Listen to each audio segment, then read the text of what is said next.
Concatenation in T-SQL is a little tool and a little functionality that we'll use quite a bit to really make the data that comes back in our queries much more useful and much more real-world-like. So let's jump out to the Management Studio, and the best way to understand concatenation is just to see it happening. So I'm going to kick off a new query. Now keep in mind I've opened SQL Server Management Studio, connected to my server.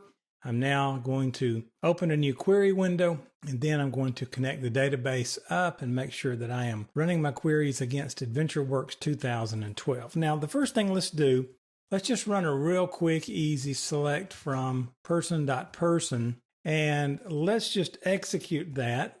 I'll hit F5 to execute that. And you notice it's going to come back, right? I should have done a top on that, I guess.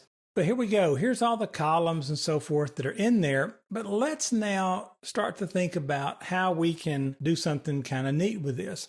Well, let's back up here and let's say first name, comma, last name. Well, that's pretty easy, right? That's going to give us the first and last name. But what if I want to return the two names in a single column? Well, we can use the SQL concatenation. And all I have to do is just simply put the plus sign. The plus sign is the concatenation symbol here. You know, it's ampersand in some other languages, it's plus in some other languages. So here it's plus. Notice what happens. It puts them both together, but it's got a little problem here. Notice there's no spaces. But I did get Catherine Abel, Kim Abercrombie. Notice I skipped this one because I have no idea how to pronounce that correctly. But we also don't have a column name, and we're going to talk about column aliasing a little bit later on in the course, so don't worry about that right now. We'll take care of that issue later. So what can we do to take care of the space? Well, what we're going to do, and I'm going to copy this so that you can see the difference. So I'll just copy this and come down and paste it. And by the way, these examples are out there in your working files folder, so you can go see them, and I'll lay it out one at a time. It won't be quite in this format, but you'll see everything that I've coded here. So what we're going to do is we're going to put a literal in here. We're going to say, put the first name, then add a literal space, and then concatenate that to the last name. Now notice what happens when we run that. Wow, looking a little better, right? Now we have Kim Abercrombie. We have, let's see, let me scroll down here. Here's Alex Adams, Aaron Adams. But it looks a lot better, right? And we're getting first name, last name, all in one column. We're going to deal with this column aliasing in another video, right? So now let's start to think about how we could use this concatenation and these literals to really do something kind of interesting here. Well, let's do it this way. Let's say select last name, and instead of a comma, we're going to concatenate first name from person.person.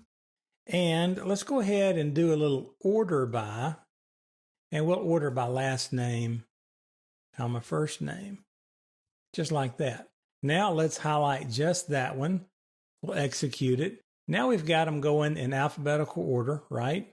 But it'd be kind of cool to do this more like real world. So let's go up here in our literal and let's put a comma in the literal, just like you see there. Now we'll execute this. Notice what's happening here. We're getting some really, really cool looks here now. Now, so you can use concatenation just like this, and you can put literals inside the single quotes, just like you see here. And whatever you put in there is going to appear between those, but you'll have to concatenate on both sides of those. So that's a real simple look at concatenation. Play with this, use it, but you can use this to make your data a lot of times self-describing. You can make it much easier on the eye to read and to understand, and you can make it look more real world. A good example is addresses. Instead of having a column for the house number, the street name, the city, the state, the zip, just concatenate all those columns together and make it look and feel a little bit more natural and normal. So that's a quick look at concatenation.